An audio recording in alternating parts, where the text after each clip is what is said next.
কাঁঠাল একটা জিনিস বুঝাই, কাঁঠাল খাইতে সুস্বাদ, ফলটা অনেক শক্তিশালী, মিষ্টিও ভালো, কিন্তু কাঁঠালের গায়ের দিকে তাকাইলে মনটা কয় না কাঁঠাল খাওয়া যাবে। কথাটা বোঝেন না? কেউ যদি কাঁঠাল উপর থেকে কামড় দিয়ে খাইতে চায়, আল্লাহর হস্তে দাঁত আর দাঁতের হেরা, দাঁতের আশপাশের গোস্ত থাকবে থাকবে থাকবে না। কিন্তু কাঁঠালের উপর দেখে কেউ যদি কাঁঠাল ছুঁড়ে ফেলে, সে বোকা হবে কিনা? বুদ্ধি আছে তা ফাটাইলে তো ভিতরে এর থেকে আরো সুন্দর জিনিস। কথা ঠিক না?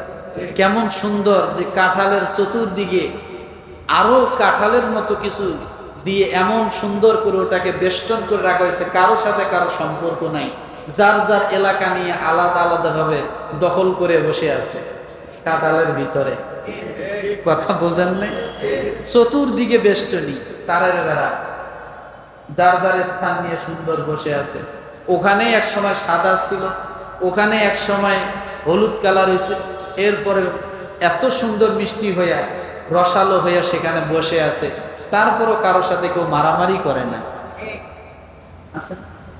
আর আম, এটা দেখতেও ভালো উপর থেকে, এটা উপর থেকে কামড় দিয়ে খাওয়া যায়, হেরারও কোনো ক্ষতি হয় না, দাঁত একটু টক হয়। কথা ঠিক না? কিন্তু কাঁঠালের মতো এটা হয় না, হয় পাঞ্চে হয়, আর নাহলে ভিতরে পোকা থাকে, নানান সমস্যা এই আমের ভিতরে। আর যত দুই নাম্বারই এখন আমের ভিতরে চলতেছে, জাত টক, তারপরও নাম দিছে হিমসাগর। কথা বোঝেন না?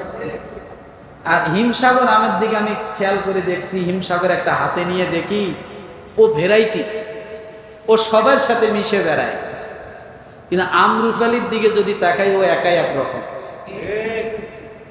কথা বোঝেন না? এই জন্যে ব্যবসায়ীরাও সুযোগ পাইছে, নানান জাতের আম দিয়ে হিমসাগর পেয়ে চালাই দিতেছে। বলে ভাই এটা সহজ, 2 টাকা ব্যবসা, এটা সহজ, সবই ঠিক আছে, কিন্তু এ টাকা থাকবে না তো, এ টাকা কি থাকবে না। এই জন্য যারা ব্যবসা করেন, আমি তাদেরকে ছোট করে বলছি না, একটু বুঝার জন্য কথাটা বললাম। যে কথাটা আমি নিয়ে আসছি, যে দুনিয়াবির বিষয়টা সব সময় দেখতে আকৃষ্ট, আকর্ষণ, কিন্তু ওটাতে ধোঁকা বেশি। কথা ঠিক না? ঠিক ওই রকম ওই আয়াতটার কথাই মনে পড়ে। কিছু মানুষের কাছে গেলে দেখবেন তড়িৎ গতিতে আপনার মুশকিল আসান হয়ে যায়, জানবেন ওটার ভিতরে খুব ভেজাল আছে। ওটার ভিতরে কি আছে? আল্লাহর কাছে কিছুদিন আপনি 2 রাকাত নফল নামাজ পড়বেন, হাত পাতবেন, আল্লাহর কাছে দোয়া করবেন, কান্নাকাটি করবেন, হয়তো একটু সময় বেশি লাগবে, কিন্তু আল্লাহ যেটা দিবে ধরে দিবে। আর ওই যে বাবার কাছে, পীরের কাছে, মাজারের কাছে বিভিন্ন সময় যাইবেন, যাওয়ার সাথে হয়তো কাজ হবে, এটা সত্য, আপনার ঈমান নষ্ট হয়ে যাবে, আপনি আর মুসলমান থাকবেন না। কি থাকবেন না? আপনি মুসলমান থাকবেন।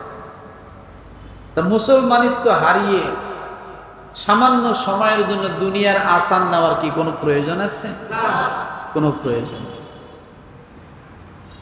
এই জন্য সবসময় এই জিনিসগুলো আমরা খেয়াল রাখবো, যে আল্লাহ তাআলা কোন কাজে সন্তুষ্ট, কোন কাজে অসন্তুষ্ট, যার কারণে আল্লাহ তাআলা